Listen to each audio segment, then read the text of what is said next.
Try किया?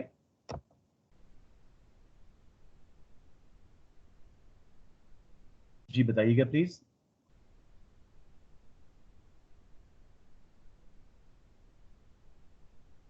Has anyone tried to access those links and look at the classes that are recorded? No one. आज please करें और मुझे feedback दीजिएगा उसकी कि you are able to access it. ठीक है, चलें जी, मैं अब सीधा पास पेपर पे जा रहा हूँ and let me know if you can see my screen. Can you see this pass paper बेटे?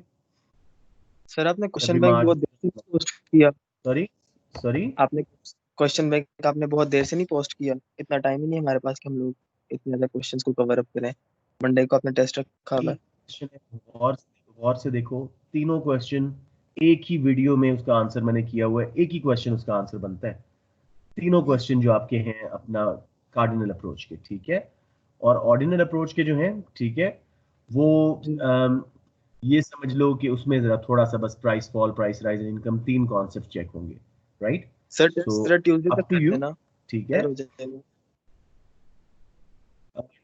ट्यूसडे कर लेता हूँ, हाँ सर कर लेता ट्यूसडे हूँ, कर ठीक दो। है, मसला जी सर। ट्यूसडे कर लेते हैं, ठीक है, मैसेज कर दूंगा।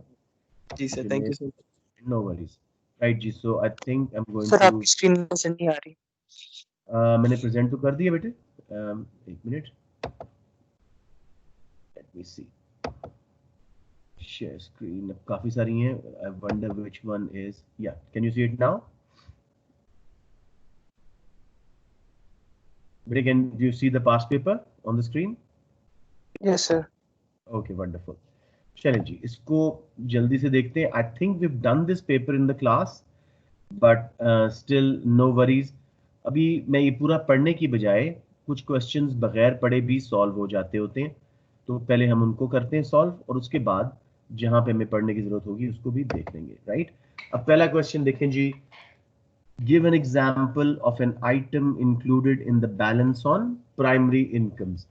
थोड़ा सा आपको याद करा दूं कि हमारे करंट अकाउंट के चार हिस्से थे, ये सामने ही लिख बने हुए हैं। Balance of trade in goods, फिर balance of trades in services, balance of on primary income and balance on secondary income. Balance मतलब उसका डेबिट क्रेडिट माइनस करके जो अल्टीमेट रिजल्ट हो। अगर माइनस में है तो इसका मतलब है कि आपका डेफिसिट है, मोर मनी फ्लोइंग आउट, और अगर प्लस में आए तो इसका मतलब है आपका सरप्लस है।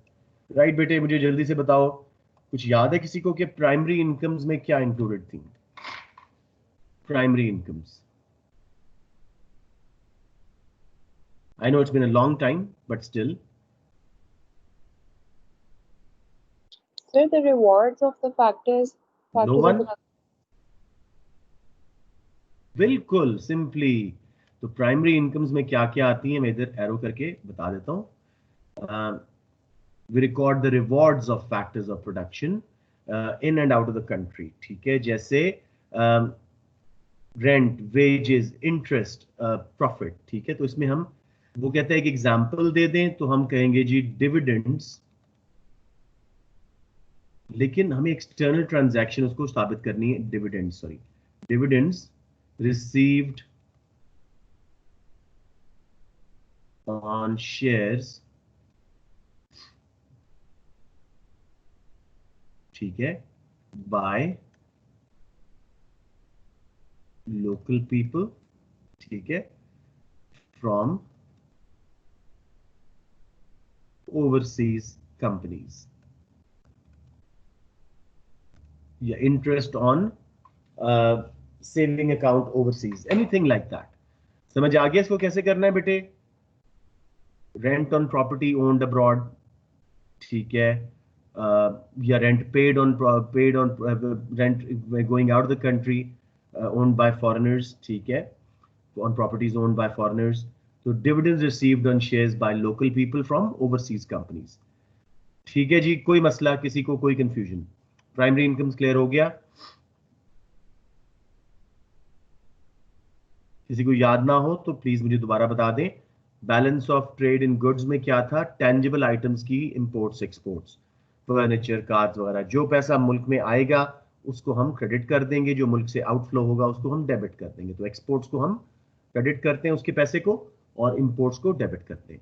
Trade in services, intangible item जो एक्सपोर्ट इंपोर्ट हो रहे हैं, यानी सर्विसेज, टूरिज्म, एजुकेशन। अगर कोई बच्चा पाकिस्तान से बाहर पढ़ने जा रहा है तो वो बैलेंस ऑफ सर्विसेज में as a debit Pakistan record करेगा। तो इस तरह करके प्राइमरी इनकम्स क्या है जी? Primary means earned first hand, कोई गुड या सर्विस बनी थी, उसके रिजल्ट में रिवॉर्ड जनरेट हुए थे फैक्टर्स ऑफ प्रोडक्शन के। तो dividends received on shares bye local people from overseas companies. ठीक हो गया जी? किसी को कंफ्यूजन? सेकेंडरी इनकम ये होती है अनअर्न्ड। ठीक है, तो हम इसमें कर देंगे जी government spending on embassies abroad. ठीक है, कोई भी पैसा जो अनअर्न्ड मुल्क से बाहर या अंदर आता है, government spending on embassies abroad एक इसकी एग्जांपल हो गई। इसके अलावा जी आपकी चैरिटीज, ठीक है, आपकी गवर्नमेंट ने दी या बाहर से आई, किसी लोकल आदमी ने अपने बेटे को बाहर पढ़ रहा था, कुछ पैसे भेज दिए, ये सारे जो है सेकेंडरी इनकम्स में आ जाते हैं। All clear? मुझे बता दें अगर कोई कंफ्यूजन है तो we can work it out. Sir ये सेकेंडरी इनकम दोबारा करवा दें। श्योर बेटे। अच्छा यशपा, इनसे तो मैंने बात भी करनी थी। राइट जुनेद, देखो प्राइमरी इनकम तो समझ आ गया ना? 4 फैक्टर्स ऑफ प्रोडक्शन है, लैंड, लेबर, कैपिटल, एंटरप्राइज। उनके रिवॉर्ड्स मुल्क के अंदर आए तो क्रेडिट कर दोगे, बाहर जाएंगे तो डेबिट कर दोगे। ठीक है, तो उसमें हमने एग्जांपल कर ली डिविडेंड्स या प्रॉफिट हाँ जी सर, वो तो ऑन शेयर्स बाय लोकल। ठीक है, अनअर्न्ड इनकम्स भी तो होती है ना। देखो आपके अब्बू को जो तनख्वाह मिलती है वो वेजेस है या प्रॉफिट है, जो भी है, उनमें से जो आप लोगों को पैसे दे रहे हैं वो सिर्फ ट्रांसफर है।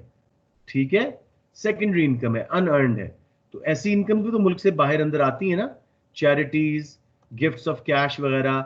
ठीक है, उनको हम सेकेंडरी इनकम्स में लेके आते हैं। तो उसकी अच्छी एग्जांपल है government spending on embassies overseas. ठीक हो गया? जी सर, हो गया क्लियर। जी सर, जी थैंक यू सर। यशपा बेटे, where have you been? You've been missing a lot of classes. Are you all right? तबीयत ठीक है ना मेरा बेटा? यशपा kindly unmute yourself and tell me, खैरियत थी? बड़ी छुट्टियां की आपने?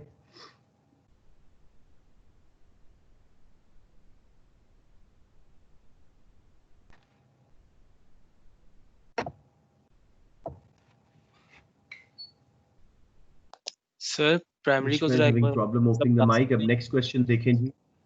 Sir Sorry. Sir primary income को जरा थोड़ा सा और बता दें कि मुझे जरा कंप्लीटली क्लियर नहीं हुआ। ओके बेटे, प्राइमरी इनकम क्या है? Earned rewards.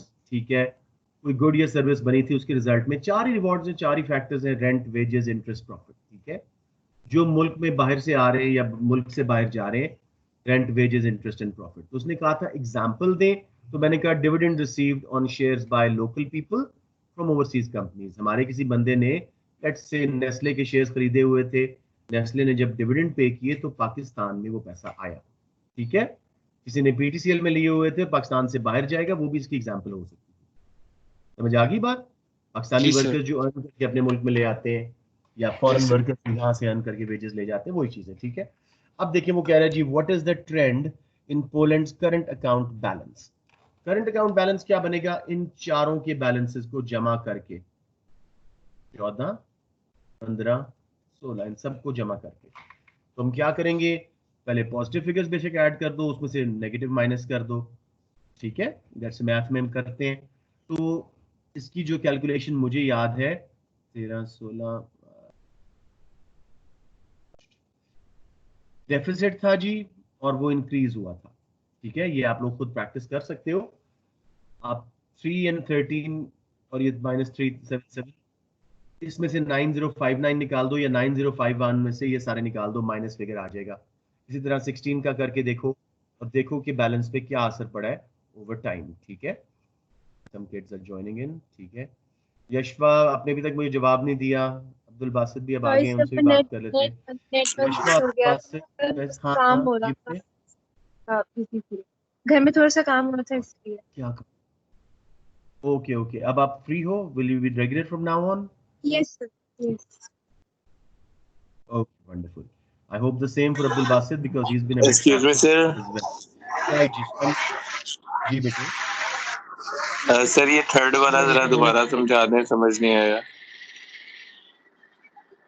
इसमें समझ ना आने वाली कोई बात नहीं। देखो 4 बैलेंसेस है ना, लेट्स से मैं आपको जरा अलग अलग करके बता दूं। Balance in trade on goods, मुल्क में जो पैसा आया इंपोर्ट से वो हमने क्रेडिट कर दिया, जो पैसा बाहर गया एक्सपोर्ट्स पे वो हमने डेबिट कर दिया, ठीक है, समझ रहे हो। उसके बैलेंस को हम बोल रहे हैं। इस वक्त क्या ये शो कर रहा है कि $3255 मुल्क से बाहर ज्यादा गए मिलियंस में, ठीक है। Balance of trade in services में सर्विसेज की एक्सपोर्ट्स इंपोर्ट्स जो हुई थी उसमें वो पॉजिटिव बैलेंस है हमारा, ज्यादा पैसा मुल्क में आ रहा है। इधर भी नेगेटिव है, इधर भी नेगेटिव है। इन सबको जब एड अप करोगे ना तो बैलेंस बन जाएगा। इसका मैं आपको कर ही देता हूं, मेरे पास सामने कैलकुलेटर पड़ा हुआ है, अभी मैं कर देता हूं आपको, अभी समझ आ जाएगा। जैसे ये 90,519 जो था जुनेद पॉजिटिव फिगर था, उसमें से बाकी सारे मैं माइनस करना शुरू हो गया। 3255 माइनस 13961 माइनस 377, तो आपका आंसर आ गया इसका जी 8534 माइनस में। ये 14 में था, ये माइनस में फिगर था, ठीक है। 16 में भी हमने यही काम किया, हमने जो पॉजिटिव फिगर्स थे उनको पहले ऐड किया बेटे। 1949 प्लस 13700 प्लस, नहीं पॉजिटिव और तो कोई है नहीं, फिर माइनस करना शुरू करते हैं अब। 15859 minus 1063, ji the answer is minus 1273। सिर्फ इनका टोटल करना होता है, इसका बैलेंस बन जाता है। करंट अकाउंट में 4 चीजें ना, तो उसने क्या करेंट अकाउंट बैलेंस का ट्रेंड बताओ, तो जी डेफिसिट था लेकिन वो कम हो गया है, डेफिसिट रिड्यूस्ड, इसी के आपको 2 मार्क्स मिल जाएंगे। समझ आ गया जुनेद? नहीं नंबर्स नहीं लिखे हैं इसके अंदर। जी सर आ गया सर। फिगर्स लिख लें, कोई हर्ज नहीं है। आप क्या लिखेंगे जी? It was deficit by 8534 in 2014, now the deficit fell to 1273, वो भी सेम बात है। फिगर्स की रिक्वायरमेंट नहीं है, ठीक है, सिर्फ आप आइडेंटिफाई सही कर लें ट्रेंड को। राइट बच्चों, सबको क्लियर हो गया? Shall I move on now? Yes sir. Okay, अब वो कह रहे हैं जी identify 2 policies adopted by the Polish government that could be considered as supply side policies। supply side policies थोड़ा सा आपको कुछ याद तो होनी चाहिए, लेकिन मैं फिर याद करा देता हूं। it is the policies designed by the government to increase aggregate supply of goods and services in an economy। Supply मुल्क भर में गुड्स एंड सर्विसेज की बढ़ाने की, एग्रीगेट सर्विस सप्लाई बढ़ाने की कोशिश को सप्लाई साइड पॉलिसीज बोलते हैं। इसमें सब्सिडीज भी आ जाती हैं, education and training of labour भी आ जाती है, removing barriers to entry in the markets वो भी आ जाते हैं, फ्री ट्रेड करना वो भी सप्लाई साइड पॉलिसी है। तो there many supply side policies. Privatization, government अपना बिजनेस प्राइवेट सेक्टर को बेच दे, वो ज्यादा एफिशिएंटली रन करेंगे, उससे भी सप्लाई साइड इंप्रूव होगी। तो मैं आपको ऊपर अब दिखाता हूं डेटा, और आप लोग मुझे पिक करके बताओ कि कौन कौन सी सप्लाई साइड पॉलिसीज हैं। तो वेरी क्विकली जी let's go back up and data में हम देखते हैं। यहाँ पे थोड़ा सा हमें पढ़ना पड़ेगा जल्दी से जी। कहाँ करके सप्लाई साइड पॉलिसीज आ रही हैं, चलिए मैं एक बार जल्दी से पढ़ ही देता हूँ। Since 1995, Poland has grown faster than all other large economies at a similar level of development. By 15, Poland's national income had reached a record level. Consumption expenditure rose and export dramatically increased, coming close to this figure. Poland's growth has been based on skilled labor and entrepreneurship, not on natural resources. Two crucial factors were important in Poland's development. Firstly, Poland adopted a policy of expanding the quantity and quality of education of young people. In 2015, 50% of young people studied at university level, up from 99 by 10%. Secondly, the Polish government used funds from the European Union to develop transport links. यहीं पे हमारा answer आ गया। Fizan, can you find the 2 supply side policies in this paragraph? हम sir एक minute पढ़ने दें जरा, मैंने जल्दी से लिख लें बेटी, बहुत सिंपल स्ट्रेट फॉरवर्ड से लिखती है। सोचना आपने क्या है कि जी एग्रीगेट सप्लाई बढ़ने वाली पॉलिसीज होनी चाहिए, पूरे मुल्क का सप्लाई का बाहर शिफ्ट होना चाहिए।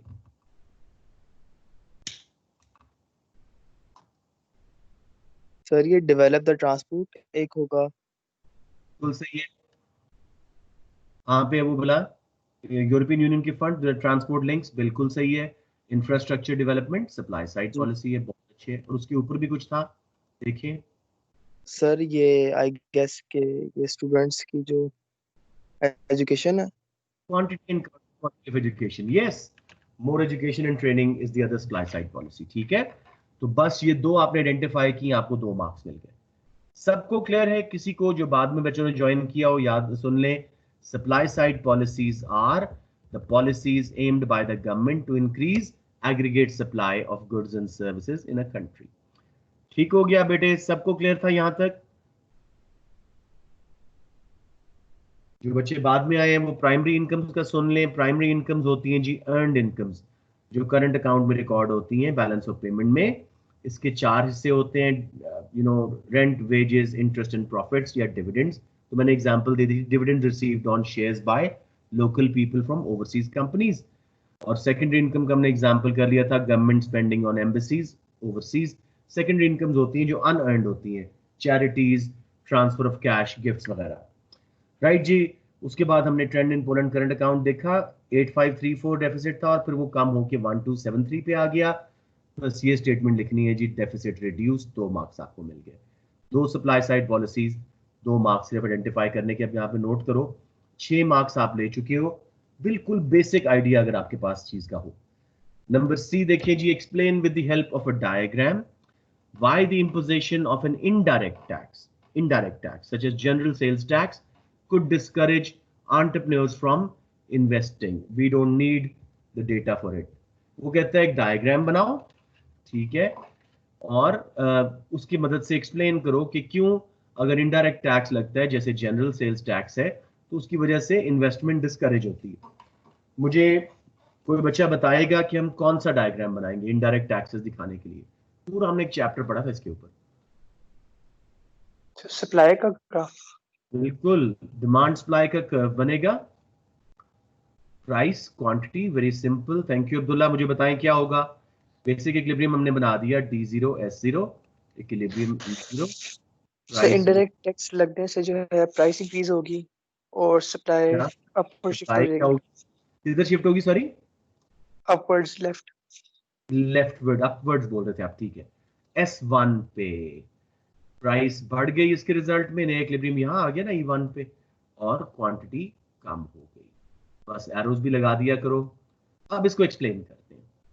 इनडायरेक्ट टैक्स ने क्या किया जी? कॉस्ट बढ़ाई, कॉस्ट ऑफ प्रोडक्शन हमेशा उससे बढ़ी, उससे सप्लाई कम हुई, प्राइसेस बढ़ी और उसकी वजह से डिमांड ऑन द कर्व कम हो गई, जिसकी वजह से new businesses, new entrepreneurs discourage हो गए कि एक तो इस मार्केट में प्राइस बहुत है, ऊपर से कॉस्ट ज्यादा है प्रोडक्शन की, तो प्रॉफिट हमें कम है।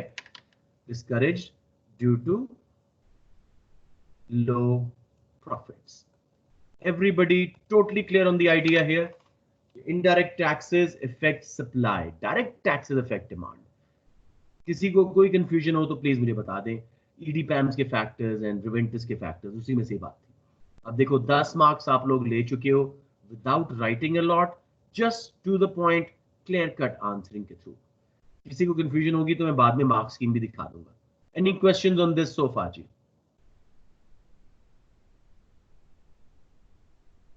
Okay, let's move to next question, D part. वो कह रहा है जी कंसिडर यूजिंग एक्सट्रैक्ट 2, सिर्फ एक्सट्रैक्ट 2 यूज करना है। अब हम उस डेटा से बाहर नहीं निकल सकते। Likely changes in Poland aggregate demand. Aggregate demand के बेटे 4 हिस्से थे, पहले तो उसको हम अपने माइंड में क्लियर करते हैं। Who will tell me what were the 4 components of aggregate demand? हमने बहुत दफा पढ़ा था ये, प्लस प्लस करके हम लिखते थे। 4 हिस्से थे एग्रीगेट डिमांड के। कौन मुझे याद दिलाएगा? अब्दुल्ला ने ऑलरेडी बता दिया। सर जी C plus I plus plus G government plus X plus minus net exports minus imports, ठीक है। इन 4 खानों पे हमने देखना है कि जी एक्सट्रैक्ट 2 क्या बता रहा है कि एग्रीगेट डिमांड पे क्या चेंजेस आए। Changes means can be rising, can be falling. सब याद कर लो बेटे। C stands for consumption यानी हम लोगों की spending, I stands for investment by businesses, G stands for government spending, X minus M net exports, exports minus imports, ये GDP होता है आपका, एग्रीगेट डिमांड मिलके आपका GDP बनता है। तो extract 2, let's quickly see. Abdullah Awais आपने ये जवाब दिया था बेटे, एडी के से अब्दुल्ला अवैस आपने बताए थे मुझे। Sir Abdullah Tayyab. Abdullah Tayyab, very good, शाबाश। चलें इसको देखते हैं जल्दी से, मैं आपकी तरह हेल्प भी करता हूँ।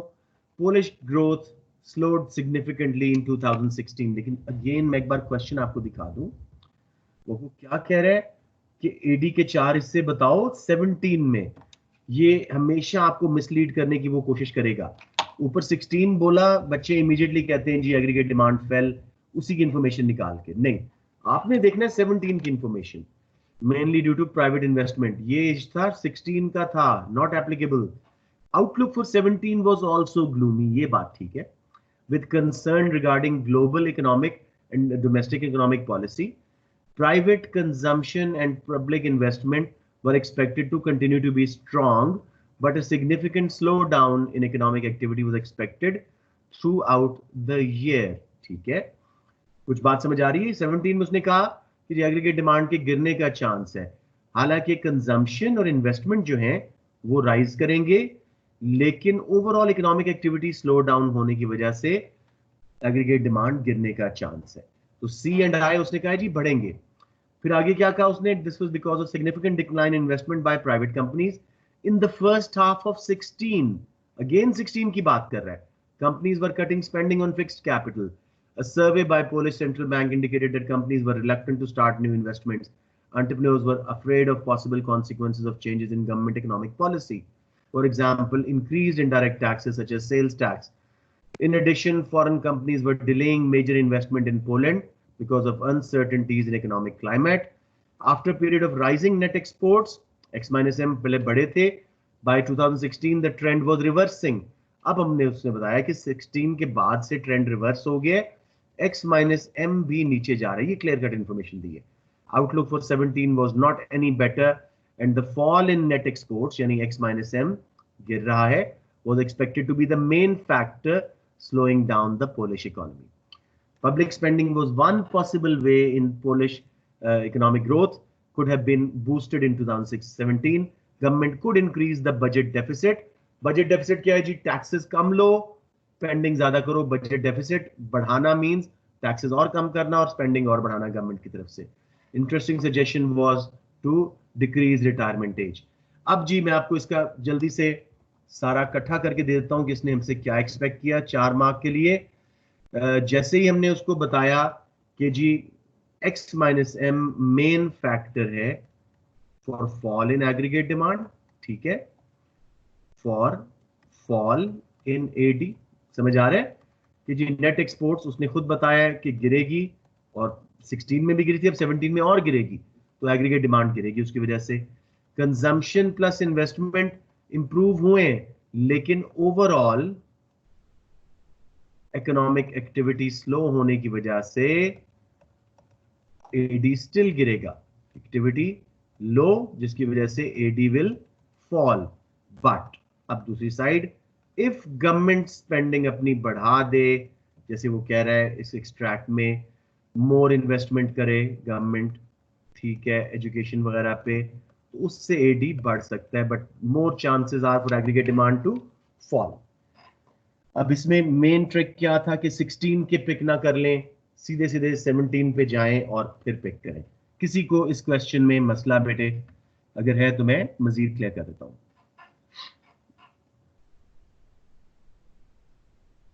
क्लियर ऑन दिस जी? सबको क्लियर है?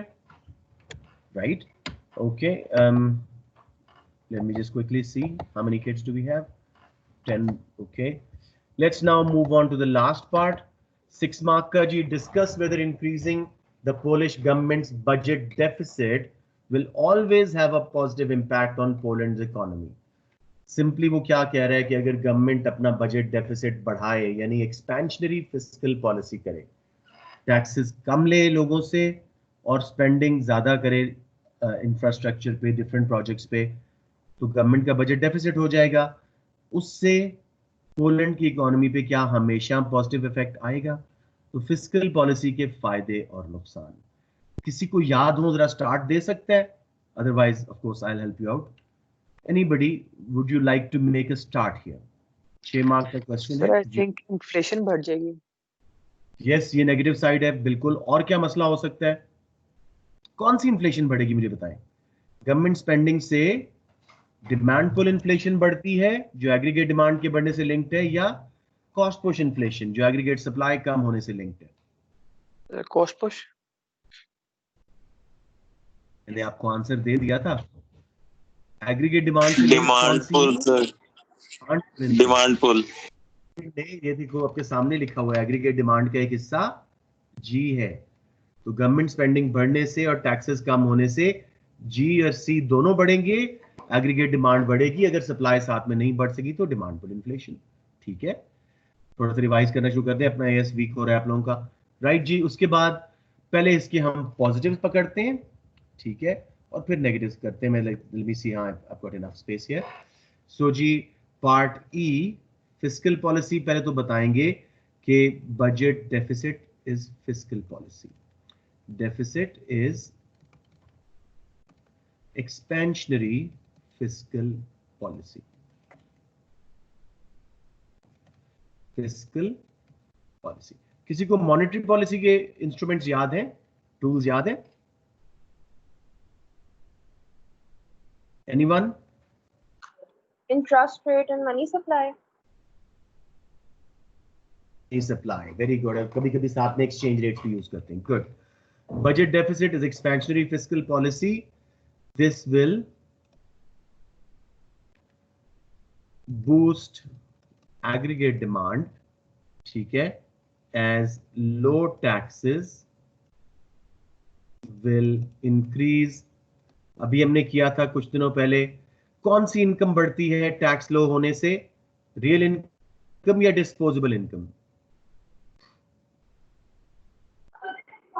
टैक्स कम होने से कौन सी इनकम बढ़ती है? डिस्पोजेबल। क्यों? तो ये आपने टर्म बतानी है, डिस्पोजेबल इनकम बढ़ी, उसके रिजल्ट में कंज्यूमर स्पेंडिंग सी में इंजेक्शन आएगा, ठीक है। साथ में गवर्नमेंट ने अपनी स्पेंडिंग बढ़ाई थी तो उससे गवर्नमेंट स्पेंडिंग वाला इंजेक्शन आया, मिल मिला के आपकी एग्रीगेट डिमांड बढ़ी, उसके रिजल्ट में अनएम्प्लॉयमेंट कम, ठीक है जी, इकोनॉमिक ग्रोथ ज्यादा, ठीक है, overall business activity will improve, ठीक है। तो हमने उससे क्या बात की? उसने कहा जी बजट डेफिसिट गवर्नमेंट बढ़ा रही है, क्या इसका हमेशा पॉजिटिव इफेक्ट आएगा? तो पहले हम अप टू एक साइड के 3 मार्क्स लेने की हम कोशिश कर रहे हैं कि जी कितना चांस है कि इकोनॉमी में बेहतरी आएगी। This will boost aggregate demand as low taxes will increase disposable income and encourage consumer spending. Moreover, government spending will increase, boosting aggregate demand. This will result in more jobs created, unemployment may fall, economic growth and GDP may rise. एक side हमने उसको clear कर दी।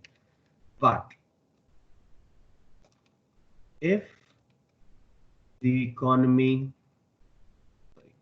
ये क्यों नहीं लिख रहा? If the economy was already on full employment, यानी अपने पीपीसी पे जैसे हम वो ग्राफ बनाते होते थे जिसमें एग्रीगेट सप्लाई बिल्कुल सीधा होता था एंड पे, full employment, AD rise will cause demand pull inflation, ठीक है। महंगाई हुई, चीजें नहीं बन सकी ज्यादा बिकॉज हम फुल पीपीसी पे थे, फुल एम्प्लॉयमेंट पे थे, और इसके रिजल्ट में इन्फ्लेशन आएगी। साथ में rise in income may be spent on imports of luxury consumer goods। Capital goods से फायदा होता है लेकिन कंज्यूमर गुड्स मंगवाने से इकोनॉमी को करंट अकाउंट में नुकसान होता है। करंट कंज्यूमर गुड्स, इसमें क्या होगा जी, balance of payment current account जो अभी हमने ऊपर देखा था में बिकम डेफिसिट। कंक्लूजन में हम क्या बात करेंगे कि जी whether or not the economy benefits depends on which part of long run aggregate supply we were। अगर हम फुल एम्प्लॉयमेंट से पीछे थे, एग्रीगेट डिमांड बढ़ने से सिर्फ जॉब्स क्रिएट होंगी और इकोनॉमिक ग्रोथ होगी, लेकिन अगर हम फुल एम्प्लॉयमेंट पे थे तो उसके रिजल्ट में सिर्फ इन्फ्लेशन आएगी और इकोनॉमी को बेहतरी नहीं आएगी। Got it guys, everybody clear? नहीं तो मैं दोबारा भी इसको समझा देता हूं आपको। This video will be recorded, so you have access to it. But let me know if you have a problem with the conclusion or with these two sides of the story. Simply सोचो, government ने पैसा pump in किया economy में। कैसे? Tax कम ले रहे हैं हमसे, स्पेशली डायरेक्ट टैक्सेस, और स्पेंडिंग हम पे ज्यादा कर रहे हैं। स्कूल्स बनाए जा रहे हैं, पुलें बनाए जा रहे हैं, उससे जॉब जनरेट हो रही हैं, इनकम्स हो रही हैं, उससे एग्रीगेट डिमांड बढ़ेगी, कंज्यूमर स्पेंडिंग बढ़ेगी, फर्म्स एक्सपैंड करेंगी, अनएम्प्लॉयमेंट कम, इकोनॉमिक ग्रोथ। 3 मार्क्स तक एक साइड का, मैक्सिमम आपको 5 ही देगा, 3 में से मिला के कहीं से अगर 3 आपने पूरे ले लिए एक साइड से, दूसरी पे 3 पे रोक देगा, 2 पे रोक देगा। लेकिन अगर इकोनॉमी ऑलरेडी फुल एम्प्लॉयमेंट पे थी, यानी हम एग्रीगेट सप्लाई पीपीसी पे पहुंच चुके थे, एग्रीगेट सप्लाई के इनइलास्टिक पार्ट में, एग्रीगेट डिमांड बढ़ने से सिर्फ डिमांड पुल इन्फ्लेशन आएगी, ग्रोथ नहीं आएगी। इनकम अगर बढ़ गई तो उसके रिजल्ट में लोग इंपोर्ट करेंगे कंज्यूमर गुड्स, लग्जरी गुड्स, गाड़ियां वगैरह, बैलेंस ऑफ पेमेंट का करंट अकाउंट डेफिसिट में जा सकता है। 5 मार्क्स आपके पास आ गए। सो वेदर और not the expansion will work will depend upon where we were in the long run aggregate supply. If we were close to full employment, only inflation will occur, but if we were below full employment, also economic growth will occur. समझ आ गया बच्चों? सबको clear हो गया ये section है?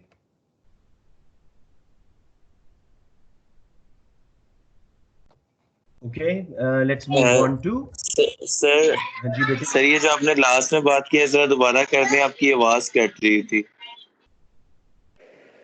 मैं आपको थोड़ा सा वो दोबारा एक बार अगर वो लॉन्ग रन एग्रीगेट सप्लाई वाला कर्व बना दूं तो आपको ज्यादा समझ आएगा। ये देखो बेटे, यूं होता था, 3 हिस्सों में हम ड्रॉ करते थे, LRAS। पहले आसानी से सप्लाई बढ़ सकती है, फिर वो इनइलास्टिक हुई और बाद में परफेक्टली इनइलास्टिक हो गई, याद है ना? तो अगर तो बेटे एग्रीगेट डिमांड इधर थी और यूं बढ़ी है, फिर देखो प्राइस लेवल नहीं बढ़ रहा, आपका जीडीपी जो है वो बढ़ रहा है, तो फिर तो बहुत अच्छी बात है। लेकिन अगर हम ऑलरेडी फुल एम्प्लॉयमेंट पे थे तो फिर महंगाई ज्यादा बढ़ेगी कंपेयर टू इकोनॉमिक ग्रोथ के, ये मैं बात कर रहा हूँ। तो where we are on our long run aggregate supply curve, क्या हम फुल एम्प्लॉयमेंट पे थे या उससे पीछे थे, ये डिसाइड करवाएगा। फुल एम्प्लॉयमेंट पे थे तो तरक्की नहीं आएगी, सिर्फ महंगाई आएगी। फुल एम्प्लॉयमेंट से पीछे थे, जैसे ये था यहां से यहां, तो तब हमें तरक्की मिलेगी। गॉट इट जुनेद, या दोबारा बता दूं एक बार? नहीं सर, आ गई है समझ। ठीक है सर। Okay wonderful. तो ये तो हमारा सेक्शन ए हो गया जी। अब पहले सब बच्चे ये 2, 3 एंड 4 में से एक एक क्वेश्चन चूज करें, आपको जो लगता है कि you can do it the best, ठीक है? और उसके बाद हम क्वेश्चन चूज करके देखेंगे कि बेस्ट क्वेश्चन कौन सा है, उसके बाद अटेम्प्ट करेंगे किसी एक क्वेश्चन को।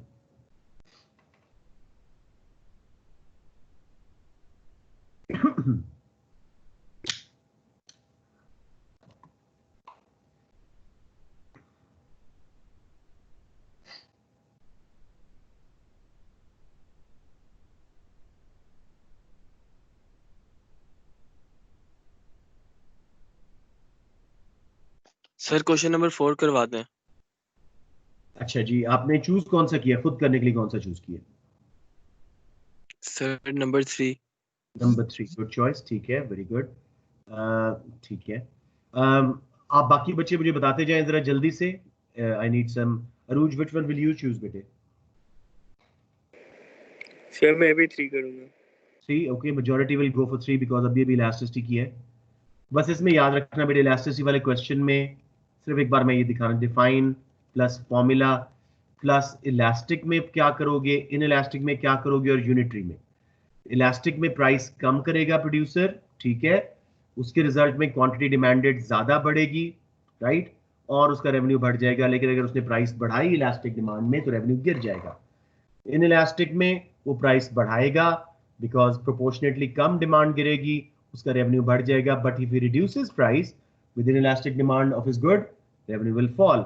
यूनिटरी में he should not change the price at its revenue is already maximised. Clear हो गया बेटे? ये मैं आपको एक स्केच देना चाह रहा था। सबको क्लियर है?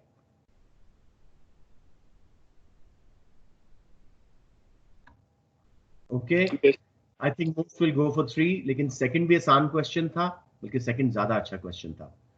लेकिन anyways let's now do 4 according to Faizan's request. I am going to share my notepad with you. उससे पहले मैं ये क्वेश्चन जो है कॉपी कर लूं ताकि हमें इसका किसी किस्म का मसला ना आए कि भाई क्या क्वेश्चन था। सो 4A and B मैं कॉपी कर रहा हूं ताकि हम इसको अच्छी तरह अटेम्प्ट कर सकें जी। And let's move on to attempting this question.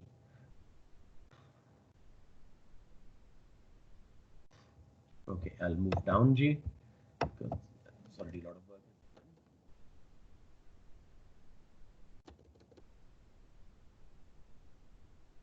So here we are. We'll make it bolder so you can easily see it. Right, so this is the question G. Sorry, this is the question. Coming, okay. इसको बड़ा करते हैं जरा।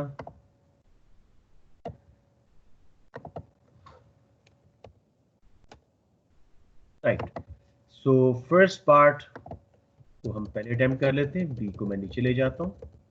Right जी, explain how a government can reduce the value of exchange rate in an economy with a managed exchange rate system. सबसे पहले तो वही सेम प्रैक्टिस, हम 8 मार्क वाला है, 2 नॉलेज के हमने लेने और 6 एप्लीकेशन के लेने। तो सबसे पहले तो नॉलेज के पक्के करते हैं जी। एक्सचेंज रेट की उसने बात की है, ठीक है, और उसने कहा जी मैनेज्ड एक्सचेंज रेट सिस्टम। तो 2 टर्म्स हैं जिनको हमने डिफाइन करना है। So can any of you define these terms? What is exchange rate जी? Exchange rate is, come on जल्दी से, शाबाश। Sir, it is the relative price of one currency in comparison with another. Shabash. Exchange rate is the price of one currency in terms of another, या relative price of one currency terms of another. हम कभी भी किसी currency को अकेले हम नहीं जज कर सकते, साथ में दूसरी बतानी पड़ेगी to know exchange rate of another. अब अच्छा लगता है कि हम कोई एग्जांपल भी दे दें। e.g.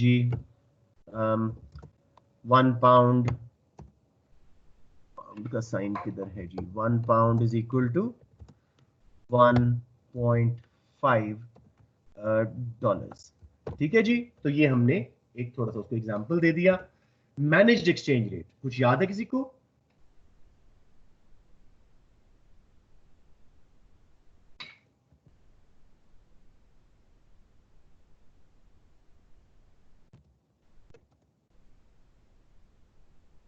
is when a government intervenes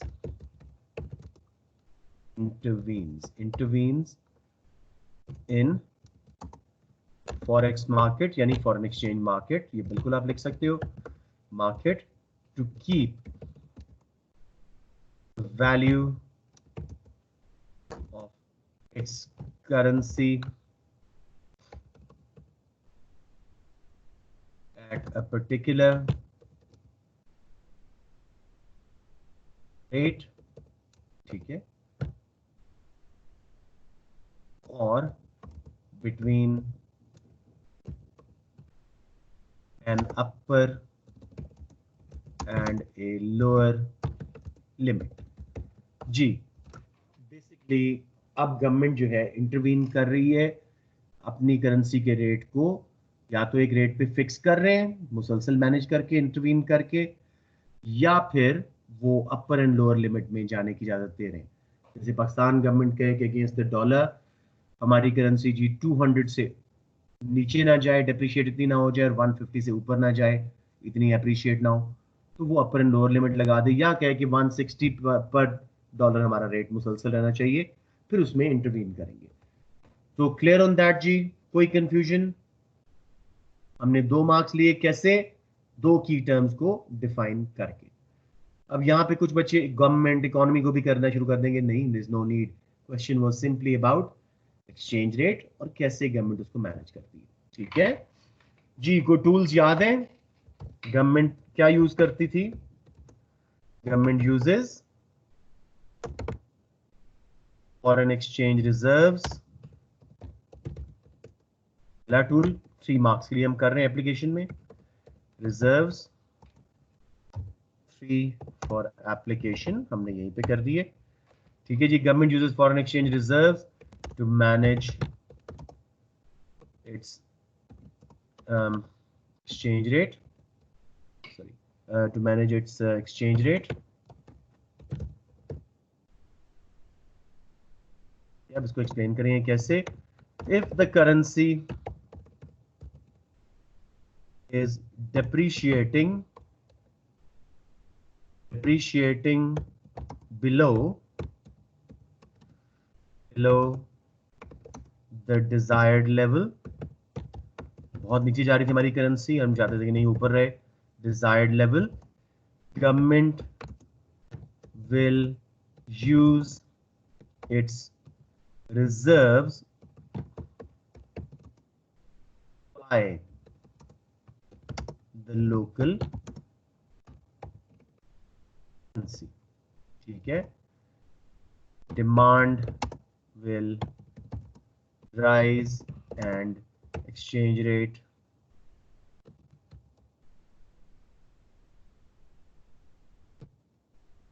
will also appreciate.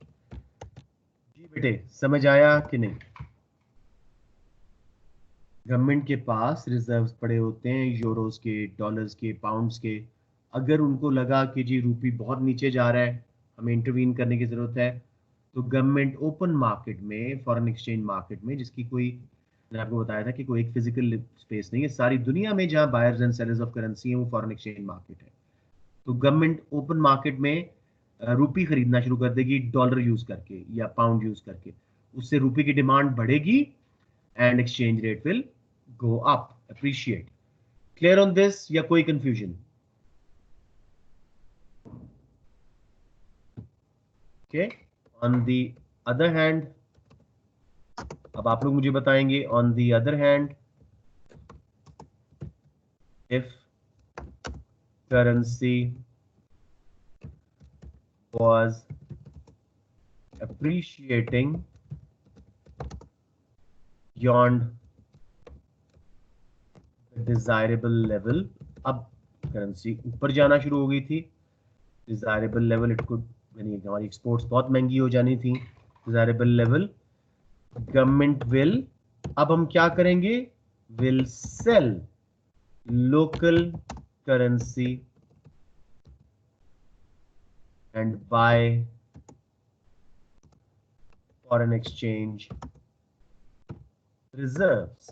Game वही डिमांड सप्लाई की है। This will increase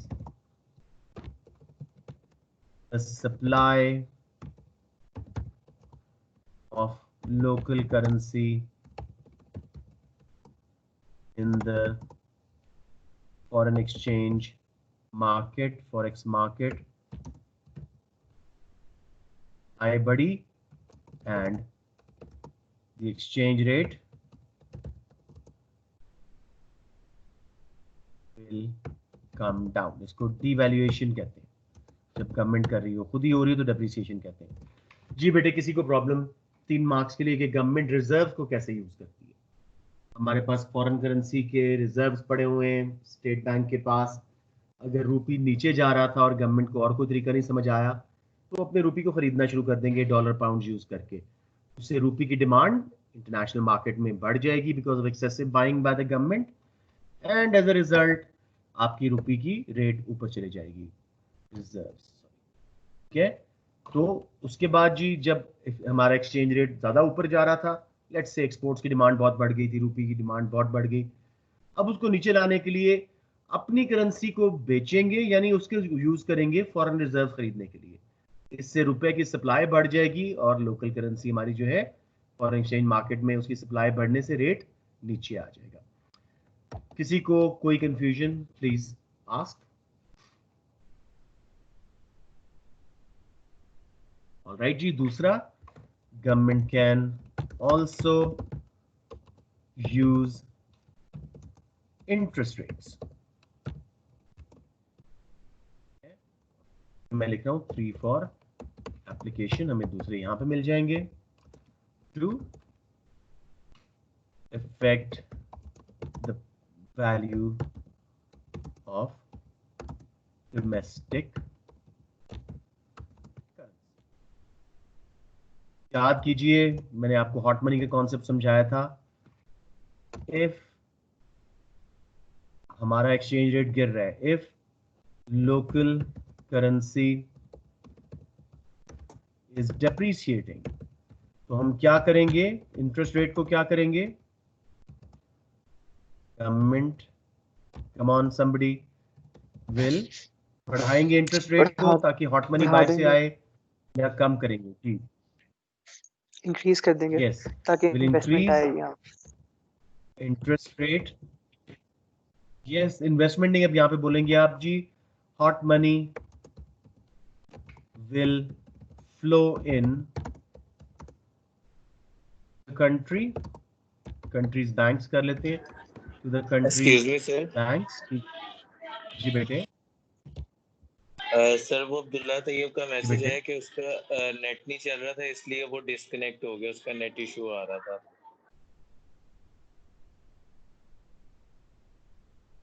कोई मसला नहीं है, रिकॉर्डिंग होगी, देख लेगा। To the country's banks and demand for local currency will rise. ठीक है, दूसरा हिस्सा इसका जी, also local people, domestic citizen जो है, will save in local banks. तो उससे सप्लाई करेंसी की भी गिर जाएगी ना बाहर वर्ल्ड में। Banks and supply of domestic currency will fall in forex, foreign exchange market, इसको फॉरेक्स बोलते हैं, forex market, resulting in an increase in exchange। ये किसी को समझ ना आया हो तो प्लीज बी वेरी ओपन। हमने अब क्या किया है जी, हमारी करेंसी नीचे जा रही थी तो गवर्नमेंट ने इंटरेस्ट रेट बढ़ा दिया। हॉट मनी दुनिया भर से आई हमारे बैंक में सेव होने के लिए, बिकॉज बड़ा अच्छा रिटर्न मिल रहा था, इंटरेस्ट अच्छा मिल रहा था। हॉट मनी इज द फालतू पैसा with firms and businesses and private individuals, वहां पे लगे ले जाते हैं जहां पे उनको बेस्ट रिटर्न मिल रहा है। तो जहां इंटरेस्ट ज्यादा है वहां पे हॉट मनी चली जाएगी, स्पेक्युलेटर्स का पैसा है। And demand for local currency will rise, वो हमारे यहाँ सेव करेंगे, हमारे रुपये में कन्वर्ट करेंगे। साथ में लोकल लोग भी, पाकिस्तानी लोग भी अपने बैंक में सेव करेंगे, तो सप्लाई रुपये की या उस करेंसी की वर्ल्ड मार्केट में गिर जाएगी। सप्लाई कम होने से दोबारा एक्सचेंज रेट आए, एक तरह से डिमांड बढ़ी, एक तरह से सप्लाई बढ़ी, एंड वाइस वर्सा। अब वाइस वर्सा वाला पार्ट आप लोग मुझे बता दें। लेट्स से सर इसके अलावा कोई और टूल यूज हो सकता है एक्सेप्ट फॉर फॉरेन एक्सचेंज और इंटरेस्ट रेट के अलावा? इंटरेस्ट रेट उल्टा मैं करवाना चाह रहा हूँ। सर उमर, मनी अगर आप सप्लाई बात इसके कर अंदर आ सकते सकता हैं तो है? मुझे बताएं बेटे।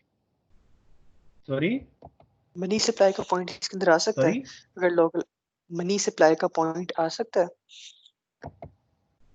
क्या बोला आपने फैजान? सर अब्दुल्ला बात कर रहा हूँ। मनी सप्लाई बेटे विद इन द कंट्री होती है, ये करेंसी सप्लाई है, ये world, all over the world forex market की बात है। बहुत ज्यादा बाय करना पड़ता है, अपना रुपी या सेल करना पड़ता है to bring it up and down. ठीक है, तो ये हम फॉरेन मार्केट की बात करें, मनी सप्लाई का कॉन्सेप्ट यहाँ नहीं आएगा, करेंसी सप्लाई की बात हो रही है। ठीक है सर मैं आपसे पूछ रहा था फॉरेन सर, एक्सचेंज मार्केट की बात हो रही है, विद इन द कंट्री की बात नहीं हो रही। राइट जी, बताएं मुझे, अगर हमारी सर मैं आपसे पूछ रहा था कि इसके अलावा कोई और टूल सॉरी हो सकते हैं? एक्सेप्ट फॉर फॉरेन एक्सचेंज और इंटरेस्ट रेट के अलावा कोई और टूल्स यूज हो सकते हैं इसको एक्सप्लेन बहुत करने में? बहुत बहुत सर थोड़ा एग्जांपल दे दें। ज्यादा बेटे। प्रोटेक्शनिज्म यानी प्रोटेक्शनिज्म, ठीक है, एक एग्जांपल आपको दे दिया। ट्रेड बैरियर्स लगा देने, कोटाज, टैरिफ्स, ठीक है। जो इंपोर्टेड गुड्स हैं उनको आपने महंगा किया तो उनकी डिमांड गिरेगी, तो करेंसी की सप्लाई कम जाएगी बाहर के मुल्क दुनिया में, रेट नीचे आ जाएगा। एक्सपोर्टर्स को सब्सिडी दे दें, उससे हमारी एक्सपोर्ट ज़्यादा बिकेंगी तो हमारी करेंसी की डिमांड बढ़ेगी, रेट ऊपर हो जाएगा। तो प्रोटेक्शनिज्म आप यूज़ कर सकते हैं, ठीक है। इसके अलावा आप कर सकते हैं। समझ आ गया बेटे प्रोटेक्शनिज्म का आइडिया या नहीं? सर उसका क्लियर नहीं हुआ। प्रोटेक्शनिज्म है क्या? Protectionism is using trade barriers to boost imports, boost exports and reduce imports using trade barriers, ठीक है। मसलन आपके क्या इसको बोलते हैं, टैरिफ्स, कोटास, ठीक है, एक्सपोर्ट कोटास, एक्सपोर्ट सब्सिडीज। आपने ना असल में रिवाइज बिल्कुल नहीं किया हुआ, इसलिए आप लोगों को ना मुझे सारा साथ साथ रिवाइज भी करवाना पड़ रहा है। So make my job easy and make your own job easy, ताकि कम से कम जब मुझे पता है इस क्लास में भी कुछ बच्चे हैं जिनको जैसे मैंने प्रोटेक्शनिज्म बोला है उनको पता लग गया कैसे यूज करना है। आप रिवाइज नहीं कर रहे हैं कुछ बच्चे। प्रोटेक्शनिज्म क्या है बेटे? अपनी लोकल इंडस्ट्री को प्रोटेक्ट करना ट्रेड बैरियर्स यूज करके। इंपोर्टेड आइटम्स पे टैरिफ लगा देने, यानी टैक्सेस, इनडायरेक्ट टैक्सेस, कोटा लगा देने कि बस इतनी चीज बाहर से दुनिया से हम लेंगे, बाकी लोकल गुड्स बिकेंगी। एक्सपोर्टर्स को अपने सब्सिडीज दे देनी। उससे क्या होगा? आप इंपोर्ट्स कम करेंगे तो आपकी करेंसी की सप्लाई बाहर के मुल्कों में कम होगी, क्योंकि आप बाहर से चीजें कम ले रहे हो तो आपको रुपी सप्लाई नहीं करना पड़ेगा डॉलर वगैरह खरीदने के लिए। साथ में लोग आपकी गुड्स ज्यादा खरीदेंगे, एक्सपोर्ट ज्यादा खरीदेंगे, तो आपके रुपये की डिमांड बढ़ेगी और रेट ऊपर चला जाएगा। और अगर आप रेट नीचे लाना चाह रहे थे तो फ्री ट्रेड कर देते हैं, आने देते हैं इंपोर्ट्स को, एक्सपोर्ट्स बेशक गिर जाए बाहर, लेकिन करेंसी आपकी ऑटोमेटिकली नीचे आ जाएगी। गेटिंग इट फैजान, या मुश्किल लग रहा है? ये सर समझ आ गया, बस वो थोड़ी सी हिंट की जरूरत थी। समझ आ गया ना? हाँ, जी। तो प्रोटेक्शनिज्म एक्सेट्रा हम एक चीजें यूज कर सकते हैं। मेनली वो आपसे ये दो चीजें समझना चाह रहा था कि फॉरेन एक्सचेंज रिजर्व्स का यूज और इंटरेस्ट रेट का यूज इन बच्चों को क्लियर है कि नहीं। तो बेटे यहाँ पे मैं छोड़ देते हैं, बहुत लंबी क्लास हो गई है, और कल जो है इसका जो दूसरा पार्ट है हम थोड़ी सी क्लास करके ये 12 मार्क वाला पार्ट कर लेंगे। आधा घंटा मुश्किल से लगेगा, मैं कहता हूँ एक पेपर तो कंप्लीट हो जाए ना, ठीक है। So I am calling it off the class right now and also finishing the recording. जी बेटे कोई पूछ ले। सर मैं कह रहा था कल का टाइम मुश्किल निकलेगा सर। मंडे को तो बेटे अब A2 की क्लासेस हैं, ये AS की तो मैं एक्स्ट्रा आपको टाइम दे रहा हूँ ना। संडे वाले दिन आप क्या कर रहे हैं मुझे समझ नहीं आ रही थी। संडे वाले दिन लॉकडाउन में आपके पास टाइम क्यों नहीं निकल रहा है? सर मॉर्निंग का रख लें, इवनिंग का ना रखिएगा सर। अक्सर बच्चे लेट उठते हैं, आफ्टरनून का रख सकता हूँ अब मैं। हाँ चलिए ठीक है, कुछ देखते हैं, मैं मैसेज करूंगा तो आफ्टरनून का 2-3 बजे का। अभी के लिए आप लोग कम से कम ये वीडियोस देखते रहे साथ साथ। I am pausing the recording जी, एंड दैट इज इट। हमारी क्लास आज की इतनी ही थी, प्लीज साथ साथ